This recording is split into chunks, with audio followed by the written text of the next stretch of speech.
안녕하세요. 피부과 전문의 함익병입니다. 오늘은 중국 위안화의 국제화에 따른 국제화의 위험, 함정에 대해서 말씀드리겠습니다. 경제에서 위안화의 국제화를 끊임없이 시도하고 있는데 그것이 중국 경제에는 어쩌면 트로이의 목마처럼 작용할 수도 있다라는 생각이 들어서 여러분들에게 이 말씀을 드려봅니다. 자, 중국은 현재 원유를 위안으로 결제하는 페트로달러를 허물 수 있게 페트로 위안화를 시도하고 있습니다. 2018년 3월 26일에 상하이 선물거래소 산하에 상하이 국제에너지거래소 INE를 위안화 표시하는 해외 원유 선물 거래를 그때 2018년에 처음 시작을 했고요.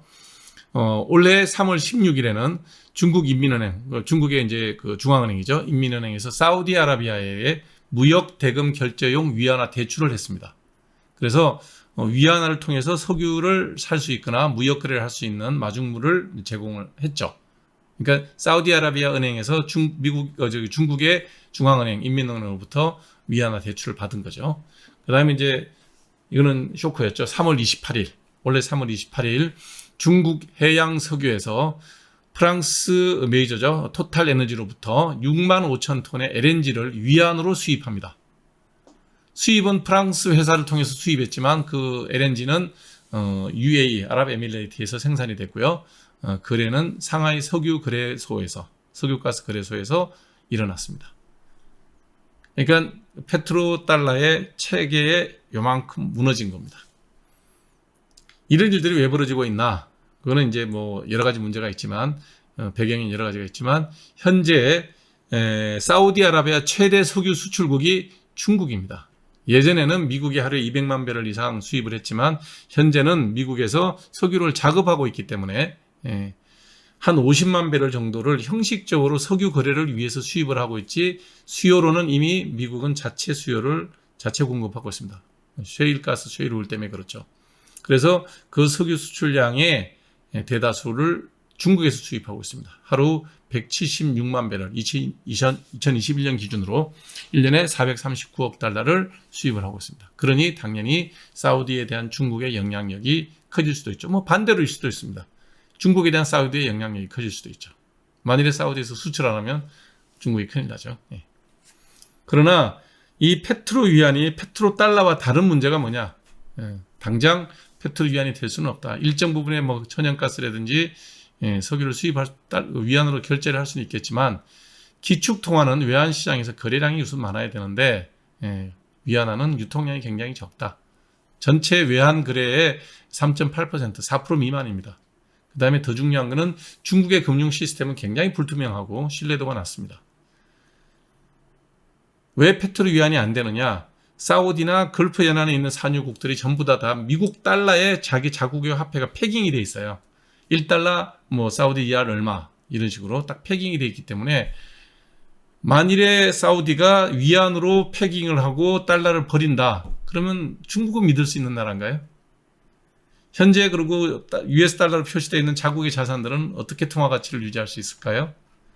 그러니까 페트로 위안이 당장 될 일은 없다. 일부 뭐 가스나 석유에서 위안으로 결제하는 형식은 보여줄 수 있겠지만 뭐 중국을 이용한 미국에 대한 그 사우디의 공갈, 뭐 협박 이런 개념으로 보는 게 맞지 않을까 싶어요. 그리고 뭐 정말 페트로 위안을 취하면서 달러도 쫓아내고 위안도 쫓아내고 우리는 완전히 자율 변동 환율제를 선택하겠다. 그러면 사우디 리알이 과연 그 외환 리스크는 어떻게 감당할 거냐? 쉽지 않은 얘기죠. 그래서 뭐 당장 사우디에서 뭐 페트로 위안을 하실 가능성은 없다라고 보는 게 맞죠. 그래서 달러의 시대는 상당 기간 지속될 거고 위안이 석유 거래의 기축 통화가 되는 것은 당분간은 어렵다. 그 당분간이 10년이 될지 30년이 될지 그거는 모르겠으나 적어도 뭐 한 20, 30년 안에는 불가능할 거라고 보는 게 맞죠. 문제는 이제 브릭스입니다. 브릭스라는 것은 브라질, 러시아, 인디아, 차이나, 사우스 아프리카를 합친 그 앞에 글자죠. 문자를 딴 이제인데 이 브릭스가 2022년 그 영상을 통해서 중국을 중심으로 한 정상회담이 열렸습니다. 이 5개 나라 말고도 그다음에 이란, 아르헨티나, 알제리, 이집트, 인도네시아, 카자흐스탄, 세네갈, 우즈베키스탄, 캄보디아, 이디오피아, 피지, 말레이시아, 태국과 같은 13개 나라가 참가를 했고 사우디아라비아도 옵졸브로 참가를 합니다. 이 브릭스가 2018년 기준으로 인구는 31억 6천 명, 전 세계 인구의 41.6%를 차지하고 전 세계 GDP의 32.6%, 전 세계 무역량의 20%, 전 세계 달러 외환 보유액의 35%를 차지하는 거대 경제권은 맞습니다. 그래서 이 브릭스 회의를 하면서 브릭스 국제 결제 시스템을 만들자. 뭐 베이스는 현실적으로는 위안이 이제 될 가능성이 많지만 히토리오 금속을 베이스로 해가지고 뭐 저기 화폐를 발행하자 뭐 이런 여러 가지 안들은 얘기되고 있어요. 그걸 중심으로 기축통화를 삼자라는 의견이 있는데 과연 실현 가능성이 있을지 없을지는 지켜봐야 될 것 같아요. 네. 자, 이제 문제는 현실적으로는 그 스위프트, 그러니까 미국을 중심으로 한 스위프트 결제망에서 벗어나서 위안화 결제망, CIPS의 국제 결제망을 통해서 위안화 거래를 하겠다는 거죠. CIPS는 현재 103개 국가의 128개 기관에서 참여를 하고 있는데 2021년에 334만 건, 90조 위안 정도가 거래되고 있습니다. 이게 이제 전 세계 무역 거래량의 한 4% 정도가 이렇게 CIPS 결제된다는 얘기죠. 그래서 CIPS 시스템에다가 인민은행은 디지털 위안화를 연동을 시키려고 하는데 디지털 위안화는 제가 다음번에 한번 몰아서 방송을 하겠습니다. 디지털 위안화를 하게 되면 굉장히 중국 화폐가 안정적으로 좋을 거냐? 꼭 그렇지도 않아요. 우리는 이제 CBDC 그러면 무조건 첨단인 줄 아는데 꼭 그렇지 않아요. 그에 대한 내용을 자세히 다룰 거고요.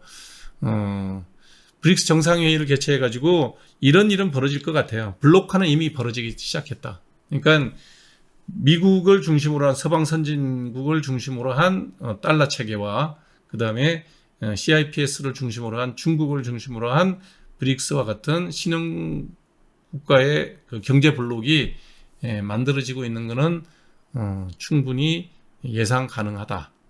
과연 이 두 이제 그 블록이 어떤 관계를 맺을 거냐?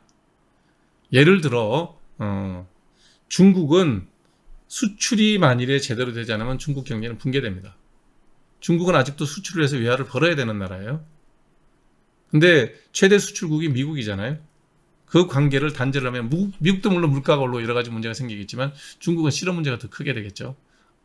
어느 쪽이 타격이 더 클 거냐. 예. 우리는 미중 관계가 잘못되면 미국이 금방 큰일 날 것처럼 얘기하지만 중국이 먼저 깨진다는 거죠. 그래서 아주 파국적인 상황을 가지는 않을 가능성이 많아요. 그러나 지금과 같이 달러 패권에 중국이나 브릭스가 허리 숙이고 고분고분 말 듣는 시대는 지나갈 개연성이 있다. 그러면 무조건 나쁘냐? 저는 그렇게 생각 안 해요. 우리도 미국에 일방적으로 추종하는 것보다는 다양한 선택지가 있으면 좀 더 낫겠죠.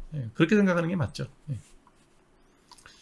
자, 이제 중국이 본격적으로 외교적으로 경제적으로 이런 행위를 하고 있습니다. 중국은 자기들의 한자 성어를 사용해서 자기들의 외교 정책이나 경제 정책에 대해서 어떤 사자성어를 많이 만들죠. 대표적으로 도강양회라는 얘기를 많이 했었죠. 무슨 얘기냐면 시간이 될 때까지 뜻을 숨기고 안으로 내부적으로 힘을 길러야 된다. 그래서 도강양회라는 말을 등소평 때 이후에 쭉 얘기를 했고, 등소평은 향후 100년간 미국이랑 맞서지 말라는 유언까지 남겼던데 그게 이제 먹히질 않게 되는 거죠.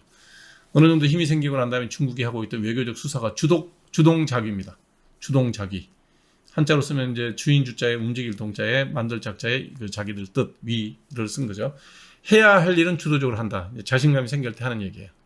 근데 이제 섭진평 현 중국 국가 주석 시진핑 주석이 2기 3기 연임이 들어갔을 때 했던 외교 용어는 돌돌피빈입니다. 거침없이 상대를 압박한다. 그런 뜻입니다. 이제 전람 외교 형태로 늑대의 외교술이 이제 본격적으로 시작되는 거죠. 이게 현재 중국의 위치입니다. 이럴 수 있는 이유는 뭐냐면 미국의 입지가 지정학적으로 많이 약해졌습니다. 무슨 뜻이냐면 미국은 셰일 오일이 나오기 시작하면서부터 중동 원유 수입을 하지 않아요. 그러니까 중동의 석유에 대해서 미국이 예전같이 그렇게 민감하지 않습니다. 그러다 보니 중동의 석유는 다 누가 사가냐? 중국이 사갑니다. 그래서 원유 수입국의 이제 지위를 획득하게 되죠. 그 다음에 우크라이나 전쟁을 통해서 미국과 서방이 이제 전쟁을 지원하면서 러시아는 완전히 적대 관계로 들어섰습니다. 그래서 지정학적으로 그전까지 미국이 갖고 있는 세계 패권이 중국과 러시아를 중심으로 사라지고 있죠. 그래서 돌돌 피빈과 같은 이런 중국의 외교 정책이, 거친 외교 정책이 이제 먹히기 시작하는 거죠. 그 다음에 현재 중국은 세계 최대의 제조업 국가고 무역 국가입니다. 그래서 외환이 되게 많아요. 그래서 외환 보유고가 3조 달러가 좀 넘죠. 그래서 그걸 바탕으로 글로벌 국제 이제 경쟁력을 강화하고 있고, 그 다음에 인구가 제일 많으니까 내수 시장이 많아요. 자, 이건 좋은 점만 얘기한 거예요. 이것도 뭐 부정적인 얘기 하려면 많아요. 어찌됐든 이런 걸 바탕으로 중국이 큰 소리를 현재 치고 있다.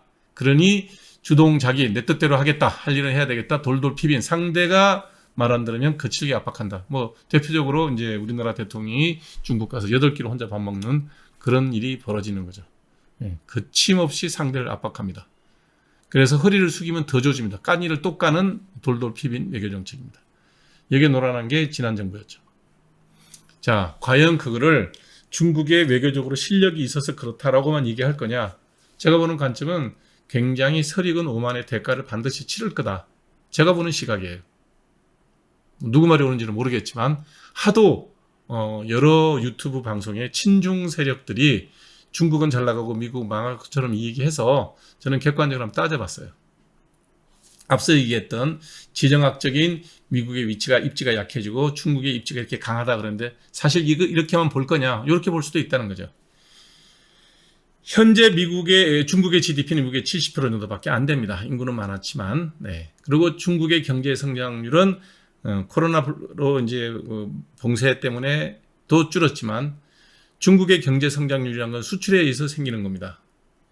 미국의 수입을 통제를 하면 당연히 중국의 경제 성장률이 먼저 떨어질 겁니다.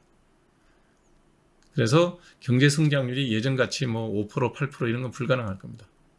성장률이 급격히 감소하고 있어요. 더 중요한 거, 중국의 인구가 감소하기 시작했습니다. 단순히 인구가 감소한 게 아니라 생산성 있는 연령대가 줄기 시작했어요. 한 가구에 하나밖에 안 낳습니다. 그래서 20대부터 한 50대까지 생산성이 높은 이 연령대 인구가 줄기 시작했다. 이것이 중국의 경제 성장에 급격하게 마이너스 브레이크 역할을 할 가능성이 높다는 거죠. 그러면 인구가 줄 때 첨단 산업이나 이런 기술 경쟁력이 있냐? 그거는 당연히 없죠.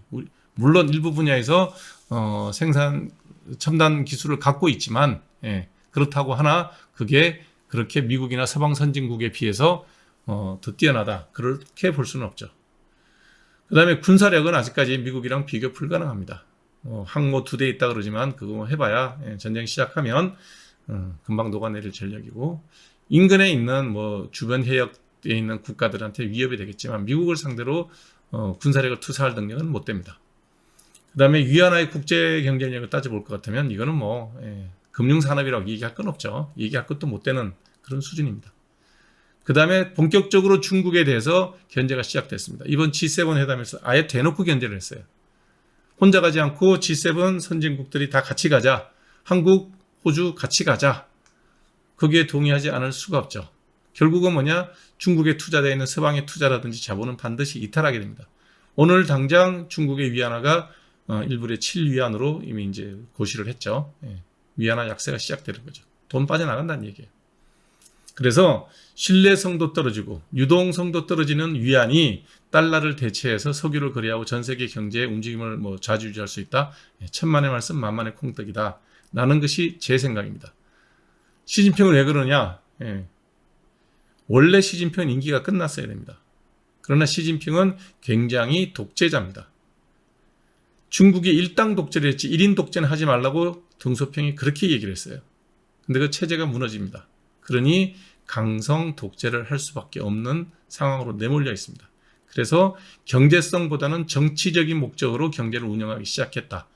그러면 중국의 경제가 골병이 드는 것은 당연한 얘기다라고 보는 게 맞죠. 저는 그래서 설익은 오만의 대가를 반드시 경제적으로 중국이 치르게 될 것이다 라고 보는 게 제 생각입니다. 중국 자체에서 자기들의 위안화 국자에 대해서 자기가 정의 내려놓은 게 있습니다. 몇 가지 정의가 있는데 1989년도에 처음 발표된 게 인민폐 국제화 탐색이라는 논문이 있습니다. 6가지 조건을 발표했는데 이건 뭐 국제화폐가 가져야 될 얘기는 똑같은 얘기예요. 국제무역의 화폐가 돼야 되고 국제결제수단의 화폐가 돼야 되고 각 나라의 외환 보유고에 들어갈 수 있어야 되고 위안화가 투자용 화폐가 될 수 있어야 되고 통화 정책에 개입할 수 있는 수단이 돼야 되고 그 다음에 주요 가치 척도 수단의 역할을 수행할 수 있는 6가지 기준을 만족해야지 인민폐가 국제화가 될 수 있다라는 조건을 말했어요. 조건은 맞는 얘기예요. 그래서 일부 국제무역에 쓰이기도 하고 국제결제 상황에서 화폐로 사용되기도 하죠. 만일에 위안화 패권이 점점 더 커진다 그러면 앞으로 우리가 중국에 물건을 수출하고 난 다음에 우리 달러 없다 위안화 받아라 라고 할 때 우리가 받을 거냐 말 거냐를 우리는 고민해야 되는 상황으로 내몰릴 수 있겠죠. 그런 거는 이제 겪어봐야 돼요. 그래서 중국과의 무역이라는 것이 앞으로 점점 더 위험해질 수 있다는 게 우리나라 기업인들도 생각해 봐야 된다. 어느 날 갑자기 중국이 우리 가진 돈이 위안화밖에 없어 내 돈 받아 라고 얘기했을 때 안 받을 거냐고요. 그래서 지나치게 중국에 경제적으로 의존하게 되면 앞으로 그런 모진꼴을 당할 가능성도 있다라는 걸 생각을 둬야 됩니다. 그 다음에 1995년도 위안화 국제의 3단계 과정이라고 자기들이 발표한 게 있어요. 1단계는 뭐냐면 위안화가 일부 주변국가 지역의 공식 외환 보유고에 포함돼야 된다. 자기들의 목표예요. 2단계 위안화가 아시아에서 보편적 화폐로 사용돼야 된다. 3단계 위안화가 글로벌 기축통화 역할을 수행해야 된다. 지금 아마 2단계 정도에서 자기들이 되고 있다라고 판단할지는 모르겠는데 아시아에서 화교권 경제권이라면 먹히겠죠. 그러나 일본하고 한국에서는 아직은 안 먹히겠죠. 왜냐하면 내가 만일에 중국에 수출하는 사람이다 그러면 위안화 안 받을 것 같아요. 그냥 달러 주세요 그럴 것 같아요. 아니면 N으로 주세요 그럴 것 같아요. 위안화밖에 줄 돈이 없습니다 그러면 그럼 그래 안 하겠습니다라는 게 제 생각이에요. 모르겠어요. 나는 생각이 그렇습니다. 자, 세 번째 2021년 중국 인민대학에서 발표한 위안화 국제화 보고서라는 보고서가 있습니다. 그게 보면 핵심은 이렇게 돼 있어요. 위안화가 여계 국가 간 경제 교류에서 화폐 역할을 하는 횟수가 증가하는 것을 의미함과 동시에 그러니까 이제 국가 간 경제 교류 화폐로서 역할을 하고 일정 기간이 지난 후 국제 무역과 투자의 주요 결제 화폐 및 외환 보유고의 역할을 담당하는 것을 의미한다라고 국제화에 대해서 이 얘기를 했어요. 말은 그럴듯합니다. 그래서 최근에 고피나타 IMF 수석 부총재가 한마디 했습니다. 달러와 파운드 등 국제무역거래에서 널리 사용되는 준비통화, 기축통화죠. 준비통화의 경우 중국처럼 자본 규제가 없는 것이 역사적으로 확인되고 있다. 자국통화의 국제화를 지향하는 나라는 기본적으로 완전하고 자유롭게 이동할 수 있는 자본 수지의 완전한 자유화, 환율의 완전한 교환성이 필요하지만 현 시점에서 중국은 전혀 그렇지 못하다. 주제 넘는 얘기 하지 마라 얘기를 한 겁니다. IMF 수석 부총재가 한 얘기입니다. 자, 중국에 또 기축통화가 되는데 문제가 뭐냐? 그러면 이제 중국이 기축통화가 되려 그러면 위안화가 외국으로 나가야 돼요. 유출이 돼야 돼요. 중국 정부는 위안화의 국제결제 기능을 강화하고 금융시장을 개방을 확대함으로써 위안화의 국제적 활용도를 높이고자 노력은 한다는데 그래서 결제통화 기능을 강화하기 위해서 원자재 거래에서 위안화를 결제하겠다. 예를 들면 브라질하고 거래를 할 때 콩을 수입한다든지 그러면 고기를 수입한다 그러면 우리 위안화 줄게. 너네들 레알로 결제해. 뭐 이런 식으로 하는 거죠. 그 다음에 CIPS를 활용해서 국제결제 과정에서 스위프트에서 빠져나와서 CIPS를 하겠다. 그 다음에 디지털 위안화를 통해 가지고 뭐 얼마든지 전자결제할 수 있게 편하게 해주겠다. 라고 이 얘기를 하는데, 그리고 금융시장의 개방도 국내 투자 제한을 뭐 완화를 했다 그러고요. 글로벌 주요 지수 편입하려고 한다 그러고, 외환시장 거래시장을 연장했다 그러고, 그래서 투자 통화의 역할을 확대한다고 이야기를 하지만, 자, 객관적인 평가예요. 글로벌 경제에서 중국 경제의 위안화 영향력이 확대되고는 있지만 태완성이 없다는 거, 바뀌지 않는다는 거야. 언제든지 바꿔줘야 되는데 안 바뀌어져. 그 다음에 중국의 폐쇄적인 자본 규정 때문에 위안화의 국제적 위상이라는 건 아주 미미하다. 말은 국제화를 얘기하는데 하는 짓은 꽁꽁 묶어놨어요. 그럼 누가 그 나라에 들어가서 돈 거래를 하겠냐는 거죠. 내가 원화를 갖고 가서 중국의 위안으로 바꿀 때 언제든지 바꿔줘야 되는데 안 돼. 그럼 못하는 거예요. 안 돼의 기준이 시장이 아니고 중국 정부예요. 공산당에서 안 돼. 그럼 못 되는 거예요. 위안화 바꿔서 못 갖고 나가요. 실제로 많이 못 갖고 나와요. 중국에 다 묶여 있어요. 그러니 그게 무슨 국제화가 되겠냐고요. 예. 그러면 자유롭게 거래를 할 수 있게 하면 되는데 예, 못해. 왜?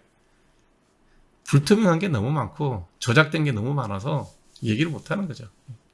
자, 글로벌 주요 거래에서 그 US 달러하고 차이나 위안을 한번 비교해 볼게요. 예. 표가 있어서 하나 갖고 왔어요. GDP 기준으로 글로벌 GDP에 미국 24.2, 중국 18.4. 이제 많이 컸다는 얘기. 70%쯤 되죠. 미국이 70%좀 되죠. 그 다음에 무역 기준으로 미국은 10%, 중국은 13%더 커졌죠. 그래서 국제 무역에서 위안, 그 중국의 역할이 커졌어요. 자, 이제 통화 얘기 나갑니다. 스위프트 결제 2022년 12월 기준으로 미국 42%, 중국 2%. 외환거래 기준으로 미국 88.5%, 중국 7%. 외환 보유액 기준으로 미국은 60%, 이게 70에서 60으로 줄었어요. 10년 사이에. 그래서 이제 뭐 위안화가 커지고 달러가 줄었다는데 위안화 커져서 2.8%예요. 그 다음에 국경 간 대출에서 중국은 하나도 없습니다. 미국은 47.2%. 국제 채권을 발행할 때 달러로 발행하는 게 50.1%, 위안화로 발행하는 게 5.8%입니다. 이게 현재 미국과 중국의 국제 경제에서 차지하고 있는 위안화와 달러의 차이입니다. 자, 이거는 뭐 그 나라의 이제 그 국력의 수준이고 수출의 수준이고 그렇죠. 미국이 뭐 자급자족하는 나라니까 수출 수입이 적죠. 예. 통화 결제는 압도적으로 달러로 하고 있습니다. 네. 이게 전부 다예요. 예. 그래서 국제화 정도를 볼 것 같으면 글로벌 외환 보유액, 외환 거래, 위안화 비중이 달러와 비교할 수가 없다. 왜 그러냐? 중국 정부가 위안화 활용을 위해서 애를 쓰고 있다고 얘기는 하지만 태생적으로 태환성이 없어요. 못 바꾼다고요. 바꾸려고 그러면 정부에서 공산당에서 단속하면 못 한다고요. 그 다음에 당국에서 이걸 완전 저해하지 못하는 이유, 자기 나라 사람도 못 믿어. 중국의 부자들 돈 갖고 다 나갈 거예요. 자본 유출에 대해서 자신할 수 없는 거예요. 중국의 부자들이 돈을 갖고 나간다고 생각해 보세요. 안 갖고 나갈 것 같아요. 여러분이 중국에서 돈 벌었으면 중국에 둘 것 같아요. 미국이 갖고 나갈 것 같아요. 그래서 자본 유출에 대한 자신감이 없는 거예요. 그래서 국제화를 하기가 쉽지 않다. 뜻은 좋으나 실행하는 방법이 불가능하다. 자, 문제는 뭐냐? 우리는 이제 이런 거 상관없이 손해보면 안 되잖아요. 그래서 단기적으로 위안화가 글로벌 기축통화 지위를 얻는 건 불가능하지만 여러 가지 경제가 블록화되고 우리가 브릭스랑 척을 질 수는 없죠. 왜냐하면 거기서 우리가 원자재 수입할 것도 많고 그렇기 때문에 달러화에서 탈달러화가 생긴다. 그거는 뭐 단기적으로는 뭐 예측 가능한 얘기죠. 예. 그래서 그런 지역에서 위안화의 활용이 늘어날 가능성은 충분히 있다라고 봐야 돼요. 그러면 우리가 위안화를 적절한 정도의 미국의 눈치도 좀 봐야 되겠죠. 그렇지만 위안화 보유가 일정액은 필요하다. 그래서 탈달러 블록이 위안화를 중심으로 일정 부분 생길 거다. 현재 우리가 뭐 소련에서 석유라든지 가스는 수입 못하게 돼 있죠. 근데 일본은 했어요. 우리가 너무 경쟁력이 힘들다 해서 싸게 러시아가 내놓으니까 러시아가 석유나 가스를 싸게 내놓거든요. 왜냐하면 금수 조치 당해 있으니까 우리 조금만 사야 돼. 그러니까 미국이 봐줬어요. 근데 우리도 그럴 외교를 해야 돼요. 미국을 상대로 우리 산업 경쟁력을 위해서 좀 싼 가격이지만 러시아의 석유라든지 가스를 조금씩 사드리는 필요가 있죠.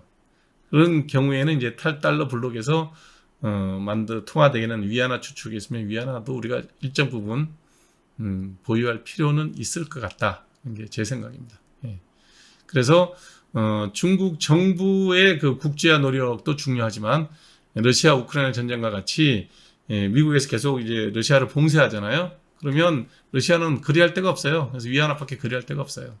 그래서 위안화의 국제화는 어찌됐든 늘어날 가능성은 많다. 그러니까 우리는 이런 지정학적인 편견들을 고려해서 우리의 외환 관리에는 이런 여러 가지 대책들을 다양하게 준비해둘 필요는 있다. 네. 이게 제 생각입니다. 네. 자, 문제는 중동에서 드디어 중국이 경찰의 역할을 하겠다. 지금까지 미국이 해왔던 경찰의 역할을 자임하고 나섰습니다. 그래서 이렇게 된 건 뭐냐? 이제 중국이 최대 석유 수입국이 된 게 2012년이에요. 대부분 다 중동에서 수입을 하게 되는데 뭐 산업화되고 소비가 많으니까 중국의 발해 유진량인데 석유가 나오긴 하지만 부족하죠. 네. 그래서 어떤 일을 하냐 그러면 중동에서 사우디하고 이란은 완전히 이제 원수지간이죠. 시아파의 맹주 이란, 그다음에 수니파의 맹주 사우디. 이 두 나라는 늘 갈등을 하는 겁니다. 왜냐하면 이란의 이제 하메이니 정부에서는 사우디의 왕정을 친미 세력의 사우디 왕정은 갈아엎겠다라고 맨날 혁명을 수출하겠다 뭐 이런 식으로 얘기를 하니까 사우디는 뭐 적국이죠, 이란이. 그랬던 두 나라가 드디어 이제 손을 잡습니다. 2023년 3월 10일 날 북경에서 중국의 중재하에 상호 안보 협력 협정과 무역 경제 투자에 관한 협정을 복원했습니다. 그래서 사우디하고 이란이 손을 잡은 거예요. 여러 가지 이유가 있죠. 사우디 입장에서는 이럴 수밖에 없었던 여러 가지 이유가 있었는데 어찌됐든 그 협정을 통해서 예멘 내전에서 어떤 돌파구가 생길 수 있다. 왜냐하면 예멘의 정부는 사우디 수니파에서 지지를 하고 반군, 후티 반군은 이란에서 시아파에서 지지를 합니다. 그래서 그 전쟁이 종식되지 않고 예멘에서 그냥 사우디 쪽으로 계속 미사일이 날라오고 이런 상황이잖아요. 그래서 어쩌면 이번 사우디 이란의 그 협정 복원, 상호 안보 협력 복원을 통해서 예멘 내전이 종식이 될 수도 있지 않을까라는 긍정적인 기대가 있죠. 뭐 꼭 그게 이렇게 종식되리라고는 뭐 장담은 못하지만 적어도 후티 반군에 대한 이란의 적극적인 무기 지원은 이제 줄어든다고 봐야 되겠죠. 그 다음에 이제 한 발 더 나갑니다. 4월 17일 날 중국의 외무부에서 이란 팔레스타인 중재를 제안을 합니다. 내용은 1993년도에 미국 주도로 만들어졌던 오슬로 협정에 나오는 얘기입니다. 3차 중동 전쟁 이전의 국경으로 되돌아가서 중동 내 이스라엘 영토와 팔레스타인 영토, 그러니까 가자 지구하고 요르단강 서안 지역의 두 개의 지역을 팔레스타인 독립국가로 인정해서 두 국가를 가자라는 제안을 93년 오슬로 협정에 만들어진 제안인데 이거를 중국이 중재하겠다고 이스라엘과 팔레스타인에 공동으로 제안을 합니다. 드디어 이제 중동에서 중국의 영향력을 행사하겠다라고 이제 선언을 한 거죠. 그에 이어서 시리아 내전, 시리아가 내전을 통해서 시리아는 이제 국민들은 다수가 수니파인데 지배자는 그 알-아사드라고 하는 대통령은 시아파 출신입니다. 그러니까 이제 내전이 벌어지고 뭐 자국민을 가스로 학살하고 뭐 이런 얘기가 있는데 어찌됐든 그래서 시리아가 아랍연맹에서 쫓겨났었어요. 근데 5월 7일 날 시리아가 아랍연맹에 복귀를 하는데 그 배경에는 다 빈살만이라고 하는 사우디의 새로운 정치 지도자가 주도하고 있는 겁니다. 이 빈살만이 미국과 사이가 나빠진 이유는 자국 기자를 대사관으로 불러다가 암살을 했죠. 그래서 이제 비인도적이다. 그래서 이제 빈살만에 대해서 비판적인 기사를 써서 빈살만이 쿠데타로 집권을 했으니까 거기에 대한 그 비판 기사를 썼던 사람을 뭐 공개된 자리에서 암살도 할 것도 없죠. 그냥 대사관을 잡아다 죽여버렸으니까. 그래서 미국이 이제 거기에 대해서 빈살만에 대한 비판을 합니다. 그래서 빈살만은 미국과의 관계가 이제 나빠지고 있죠. 쉽게 얘기하면 사우디의 그 실제 실권자인데 미국이 인정 안 해주고 있는 거죠. 그런 관계가 있습니다. 어찌됐든 중동의 경찰을 자임하고 나섰습니다. 시진핑이. 그런데 우리가 자세히 보시면 이 동맹의 그 흐름의 축이 있어요. 이 축에 공통점이 있습니다. 푸틴, 시진핑, 빈살만, 그 다음에 알리 하메이니. 하메네이라는 것은 이란의 최고 지도자입니다. 라바르라고 하는 최고 지도자, 종교 지도자. 옛날에 호메이니가 했던 역할을 하메네이가 이제 물려받았죠. 종신직입니다. 그 다음에 알-아사드. 요게 또 연결하면 터키의 에드와르. 뭐 이런 사람들이 쭉 일렬로 연결이 됩니다. 공통점이 뭘까요? 스트롱맨입니다. 이름이 좋아 스트롱맨이지 그냥 독재자죠. 종신집권을 추구하는 독재자입니다. 이런 공통점들을 갖고 있는 사람들이 하나로 연결되고 있다. 그래서 어쩌면 세계의 축은 예전에는 뭐 그 이데올로기로 나뉘었지만 이제는 정치적으로 자유주의, 민주주의 세력과 독재 세력 간의 어떤 블록이 만들어지고 있지 않나. 옛날에 뭐 사회주의 공산당 정부들하고 다 연결됐죠. 여기 빼먹고 나면. 네. 그런 게 현재 중동의 상황입니다. 자, 그러면 위안화가 이 중동에서 어떤 패권을 유지하겠다라고 나서고 있는데 한계가 있다는 얘기죠. 왜 그러냐? 기본적으로 중국의 금융 체계상 근본적으로 대외 화폐, 대외국 거래에 쓸 수 있는 그런 화폐에 기능적으로 한계점이 있다. 왜냐하면 국제 통화로 원하지만 자기 자본시장 막아놨어요. 외환시장 막아놨어요. 그러고 난 다음에 어떻게 국제화가 됩니까? 그래서 통제 가능한 CBDC, 자기들이 통제가 가능한 디지털 화폐만 내놓겠다. 그런 얘기를 하는 거죠. 그러니 누가 그 돈을 믿어요? 안 믿죠. 그 다음에 브릭스나 중동 이해 국가로 이 위안화가 확대되려고 그러면 중국의 자본시장이나 중국의 위안시장이 완전 개방이 돼야 됩니다. 할까요? 못합니다. 그리고 위안화 금융상품이라는 게 아주 제한적으로만 거래가 돼요. 그러다 보니 국제화되는 게 어렵다. 더 중요한 거는 중국이 다른 나라와의 지급 결제를 위안화를 통해서 하려고 하지만 본인들의 금융 정책 자체가 자본 통제예요. 어떻게 거래를 해? 자기들이 자기 나라 자본을 통제하고 있는데 누가 그 돈을 가져가서 거래를 하냐는 얘기죠. 그래서 말이 안 되는 얘기를 중국 정부가 하고 있다. 그래서 그 통로로 돌파구를 찾은 게 CBDC예요. 그렇게 해서 그게 그 홀세일 마켓에서, 그러니까 그 CBDC에서 은행 간 거래에서 이제만 쓰고 그 개인 거래에는 CBDC로 공개하지 않겠다. 그러면 이제 자기들이 자본 통제가 가능하죠. 그런 정도로 국제화를 추진을 하고 있는데 누가 그 돈을 믿을지 모르겠습니다. 그러면 달러의 대체제는 뭐가 되냐? 달러는 지금 계속 이제 뭐 국가 부도 위기 어쩌고 저쩌고 얘기하는데, 그래서 위안화가 밖으로 나가는 것에 대해서 자기들이 통제할 수 없는 범위로 벗어나는 것에 대해서는 되게 거부감을 갖고 있어서 안 됩니다. 그 다음에 또 하나가 뭐냐면 자국 시장이 개방이 되면 선진 투기 자본, 뭐 이름이 나빠 투기 자본이지 뭐 투자 자본일 수도 있어요. 미국의 해치펀드나 이런 그 투자 기법을 가지고 있는 사람들이 중국의 외환시장을 갖고 놀겠죠. 불안하죠. 그 다음에 이제 문제가 뭐냐면 그래서 위안화를 디지털에서 CBDC를 돌리겠다는 건데, 그러면 이 CBDC의 위안화, 디지털 위안화가 자유로운 교환이 가능하냐? 불가해요. 그 다음에 이 CBDC 그냥 따로 다루긴 하겠지만 이게 이제 그 블록체인화되어 있는 그 다원화된 통제 시스템이 있고 센트럴라이즈 되어 있는 중앙은행 통제가 있는데 중국의 위안화가 과연 그 어떤 식으로 거래가 될 거냐. 인민은행이 주도주를 하고 있는 그 시스템을 도입할 가능성이 많아요. 그래서 이걸 통제가 가능한 익명성이다.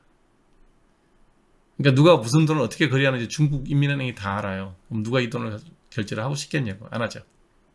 그래서 달러화의 지급 결제 수단에 문제가 생긴다면 매력을 대체하는 것은 비트코인이나 이더리움과 같은 가상자산을 위한 디지털 자산일 가능성이 일부 대체할 수는 있어도 위안화를 통해서 달러의 부족한 부분을 대체할 거다.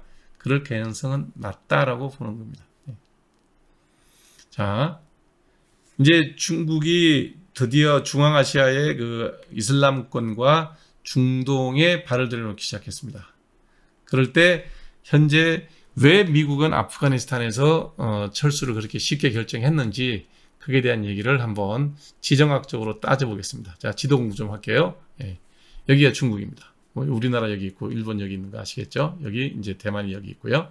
여기 하이난 남해도가 있죠? 해남도. 자, 여기 이제 중국입니다. 중국 옆에 이렇게 붙어 있는 나라가 아프가니스탄이에요. 그 다음에 이제 중국을 좀 더 확대해서 보면 여기가 신장 위구르 자치구역입니다. 여기가 이슬람군입니다. 위구르 자치구역이 이슬람 수니파가 다수를 이루고 있는 지역입니다. 아프가니스탄이 이렇게 희한하게 이런 회랑이 있어요. 이게 이제 와칸 회랑이라고 하는데 여기를 통해 가지고 중국과 접경을 하고 있습니다. 이 아프가니스탄이 탈레반에 의해서 집권하게 됐습니다. 미국은 2022년인가요? 쫓기듯이 급하게 아프가니스탄에서 철군을 해버립니다. 그리고 아프가니스탄을 버려버려요. 그 많은 돈을 들여서 뭐 무장을 하고 했는데 결국은 포기하고 탈레반한테 넘깁니다. 그러면 미국이 왜 이 아프가니스탄을 포기해 버렸을까? 여러 가지 이제 이유가 있겠죠. 일단 뭐 더 이상 끌고 가기 힘든 상황이도 됐고, 그다음 이해관계에서는 버리는 게 더 외교적으로 유리하다고 판단했을 수도 있죠. 무슨 뜻이냐면 이 왁한 해랑을 통해서 신장 위구르 자치구역과 이렇게 연결됩니다. 이 아프가니스탄은 회교 근본주의자진 텔레반이 집권을 했습니다. 그러면 신장 위구르 자치구역에 있는 자기 회교도들이 중국에 의해서 인종살인과 가까운 이런 피해를 받고 있고, 그 다음에 끊임없이 분리 독립을 요구하는 세력이 여기에 있어요. 그럼 탈레반이 과연 여기에 어떤 영향을 주고받을까요? 접경하고 있습니다. 이 산악지역입니다. 파밀공을 통한 협곡의 산악지대입니다. 중국이 물론 국경을 봉쇄를 하겠지만 쉽지 않겠죠. 미국은 어쩌면 그걸 누리지 않았을까라는 느낌이 들 정도입니다. 어찌됐든 이 왁한 화랑은 왜 생겼냐? 역사를 좀 볼게요. 아프간의 바다흐시안 주하고 중국의 신장 위구르 자치구역을 연결하는 협소한 회랑입니다. 사진을 보시면 계곡으로 돼 있어요. 이게 왜 생겼냐 그러면 원래 19세기 중葉그레이트 워라 그래서 러시아의 남하 정책과 인도를 중심으로 해서 영국이 이제 러시아의 남하를 막기 위해서 전쟁을 벌였던 지역이 중앙아시아 지역입니다. 그래서 러시아의 남하를 막기 위해서 영국은 이 아프간이 왕국이었는데 이 아프간 왕국을 자기 세력으로 두려고 그래요. 그래서 3번의 전쟁을 통해서 아프간을 자기 친영 세력으로 남겨놓고 왕국을 유지합니다. 그런데 여기까지 타지크스탄까지 옛날에 다 이게 CIS로 옛날에 소련 땅이었잖아요. 러시아는 계속 내려와 있었어요. 그러다 보니까 이 러시아하고 현재 옛날에 인도, 카슈미르, 파키스탄, 옛날에 다 인도였잖아요. 근데 인도가 독립하면서 회교도들이 파키스탄 떨어져 나오고 그 옆에 있는 카슈미르 지역은 지금도 파키스탄하고 인도하고 분쟁 지역으로 남아있죠. 이 지역을 통해서 러시아랑 직접 맞닥뜨리는 게 싫어서 요 협곡으로 되어 있다고 설명드렸잖아요. 그 협곡을 중심으로 북쪽은 러시아 땅, 협곡을 중심으로 남쪽은 인도 땅, 여기 회랑 지역은 아프간에다가 영토를 줘버립니다. 그래서 러시아와 직접 접경하기 하기 싫으니까 아프간의 동쪽 끝에 이렇게 긴 꼬리 모양으로 땅을 아프간 땅으로 만들어놔요. 그리고 러시아와 영국은 분리되어 있었죠. 이게 이제 19세기 이제 그레이트 워의 한 축으로 러시아의 남하 정책, 러시아의 해안 바다 진출 정책을 막기 위한 영국의 정책이었고요. 그 당시 영국이 이 아프가니스탄을 통해서 러시아를 막을 때 한국에서도 여기 남쪽에 있는 거문도라는 섬을 1년 가까이 지배를 합니다. 왜냐하면 그 당시 우리나라 고종의 친러 내각이 들어서서 러시아의 남하를 하려고 그러니까 여기 거문도에 영국이 진지를 만들어 놓고 러시아의 남하를 견제를 합니다. 그래서 러시아의 남하를 막기 위해서 결국은 영일 동맹을 맺어서 일본한테 러시아에 견제하는 역할을 맡기는 거고, 동아시아 지역에, 동북아시아 지역에 일본의 파트너로, 영국의 파트너로 일본을 선택을 하죠. 일본은 그 당시 영국의 그레이트 워에 대한 정확한 정보를 갖고 있었기 때문에 우리가 영국이랑 손을 잡으면 이 지역에, 극동아시아 지역에 패권을 유지하는 데 도움이 된다고 판단을 했죠. 그래서 일본은 영일 동맹을 맺고 동쪽으로는 미국과 카스라테프타 밀약을 맺어서 한반도의 자기들의 지배와 필리핀의 미국의 지배를 서로 양해하는 방법으로 미국과도 협정을 맺고 영일 동맹을 맺고 그걸 바탕으로 러일 전쟁에서 압도적으로 이기게 되면서 우리나라에 대한 종주권을 행사하게 되는 겁니다. 어찌됐든 그 그레이트 워의 한 부분으로 왁한 해랑이라는 게 만들어졌습니다. 미국이 이 지역을 포기하고 탈레반한테 정권을 넘겨줬어요. 자, 이 골치 아픈 아프간의 문제는 이제 중국의 문제로 넘어왔습니다. 자, 아프간 철군을 볼 것 같으면 중국 입장에서 볼 때는 이제 왁한 해랑 국경에다 군사기지를 만들고 바로 왕이 외교부장이 타지크스탄, 여기 파키스탄이 아프간에서 타지크스탄, 키르기스탄, 카자흐스탄, 우즈베키스탄, 투르크메니스탄 요 5개 나라를 이번에 지금 G7 회의하고 있을 때 시진핑은 이 5개 나라랑 같이 정상회담을 했죠. 여기가 이 나라에 대한 뭐 영토적 야심이라든지 자원에 대한 외교 문제 그런 것도 있지만 그거보다는 신장 위구르 자치구역에 있는 이슬람 세력에 대한 아프간, 타지크스탄, 우즈베키스탄, 카자흐스탄, 키르기스탄 같은 요 인접국들이 다 접경하고 있어요. 언제든지 여기 신장 위구르 독립운동에 지원을 할 수 있는 게릴라 전술을 통한 지원을 할 수 있는 그런 상황으로 돼 있어요. 그래서 탈레반이 무너지자마자 탈레반이 집권하자마자 제일 먼저 왕위가 했던 일이 뭐냐면 주변 3개국 타지크스탄, 키르기스탄, 그다음에 카자흐스탄을 방문해서 탈레반의 후폭풍을 대비를 합니다. 탈레반이 아프간을 장악하게 되니까 결국은 뭐냐면 이 탈레반이 어떻게 될 거냐, 알카이다라든지 ISIS라든지 동투르키스탄 이슬람 운동이라고 하는 ETIM이라는 조직이 있습니다. 이게 이제 그 당시까지는 미국에서도 테러 조직으로 분류되어 있다가 미국이 아프간을 철구를 하면서 이 테러 조직에서 명단을 제외합니다. 무슨 얘기냐? 동투르키스탄 이슬람 운동이라는 걸 통해서 신장 위구르 자치구역이 요 지역에 독립운동할 때 여기 늘 들어가요. 요 지역이 동투르키스탄입니다. 네. 요 지역의 독립운동을 통해서 공화국을 만들겠다라는 걸 은연중에 이제 지원, 지지 뭐 이런 상황이 된 거죠. 결국은 뭐냐? 기존 요 세 나라 타지크스탄, 키르기스탄, 카자흐스탄 같은 경우에는 회교 국가이긴 하나 신장 위구르에 대한 회교도들에 대한 지원이 없었어요. 별로. 왜냐하면 중국의 영향이 많으니까. 근데 아프가니스탄은 막 가는 나라예요. 탈리반은 회교 근본 원리주의자들입니다. 그러면 이 회랑을 통해서 무슨 일이 벌어질지 모르죠. 그러니까 이제 제일 급한 게 이제 군사기지를 만들었죠. 그러나 뭐 게릴라진이 뭐 군사기지 있다고 안 벌어지겠습니까? 그래서 와칸 회랑을 통해서 신장 위구르에 침입하는 것에 대해서 굉장히 중국은 긴장을 하고 있죠. 그래서 ETIM이라는 게 뭐냐면 이스트 투르키스탄 이슬라믹 무브먼트라고 하는 ETIM의 약자입니다. 그래서 위구르족에 많이 살고 있는 지역, 신장 위구르 자치 지역에 동투르키스탄이라는 독립국을 만들려고 만들어진 무장단체예요. 저항단체인데 아프간에서 일부 활동하고 있어요. 그리고 미국은 철군하면서 여기에 대해서 테러 단체의 명단에서 제외를 했습니다. 중국은 이 골치 아픈 지역에 들어와야 돼요. 왜? 자국의 이익이 걸려들었잖아요. 이제 지금까지는 아프간을 누가 다스리고 있었어요? 미국이 어찌됐든 막아주고 있었죠. 미국이 탈레반을 막아주고 있었잖아요. 미국이.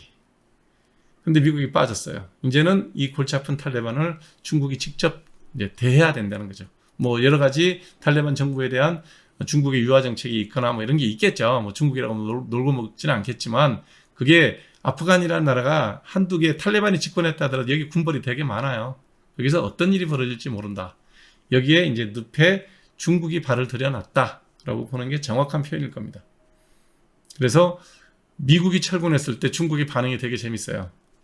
그래서 중국은 경제적인 이유로 이제 아프간을 통해서 파키스탄과 다른 나라 연결되는 1대1 산업을 계속 진행 중이고 구리광산에 대한 아이나크 광산에 대한 채굴권도 있고 그 다음에 ETIM의 그 독립운동에 대해서 여러 가지 신경을 써야 되고 이런 것들이 굉장히 이제 골치 아픈 문제에 이제 중국이 발을 들여놔야 되는 그 전까지는 아프간을 미국이 어찌됐든 컨트롤하고 있었죠.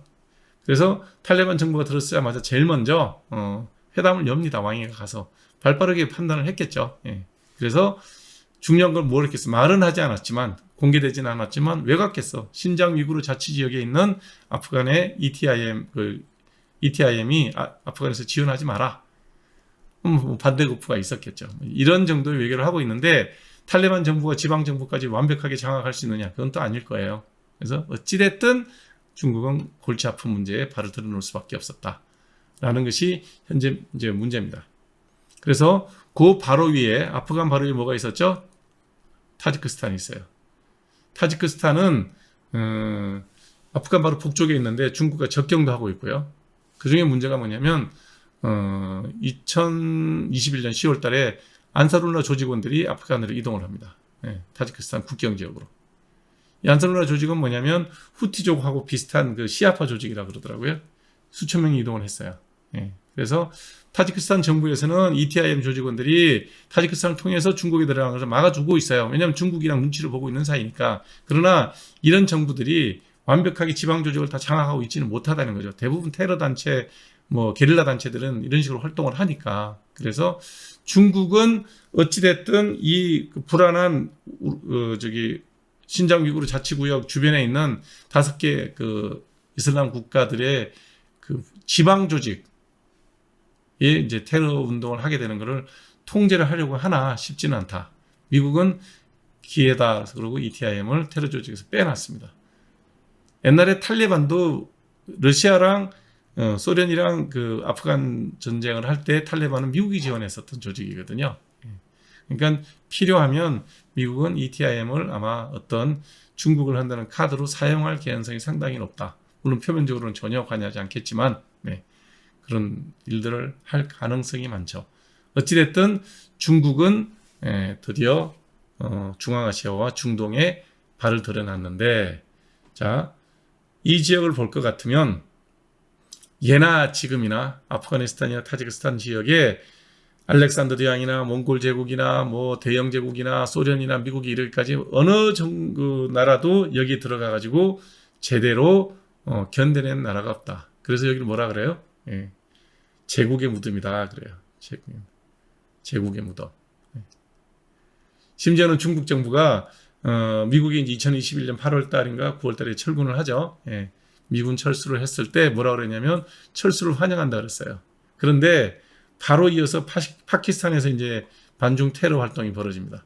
그때 한 얘기는 또 뭐냐? 무질서를 방치하고 떠나서 그 부담을 다른 나라에 넘겨서는 안 된다. 라고 얘기를 해요. 중국도 이제 오락가락 하는 거죠. 이게 만만치 않은 걸 아는 거예요. 미국이 빠져나가는 힘의 공백을 누군가는 메워야 되는데 중국이 그걸 메워야 되거든요. 쉽지 않거든요.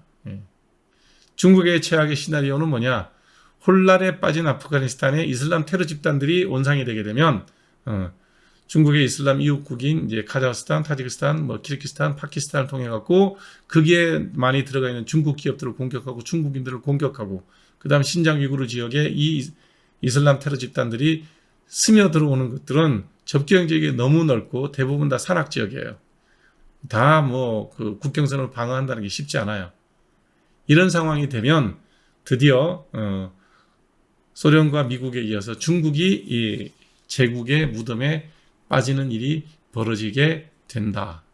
그래서 이 중앙아시아 지역은 전 세계에서 패권을 누렸던 나라들은 다 한 번씩 관여를 했는데 시원찮은 결과를 얻었다. 마음에 드는 흡족한 결과를 얻은 나라는 하나도 없다. 지금 아프가니스탄도 탈레반이 권력을 잡았다 그러지만 다양한 무장 군벌들이 각 지역을 다스리고 있고 그 이해관계를 과연 중앙정부와 중국이 나서서 다 컨트롤할 수 있느냐 쉽지 않을 거다.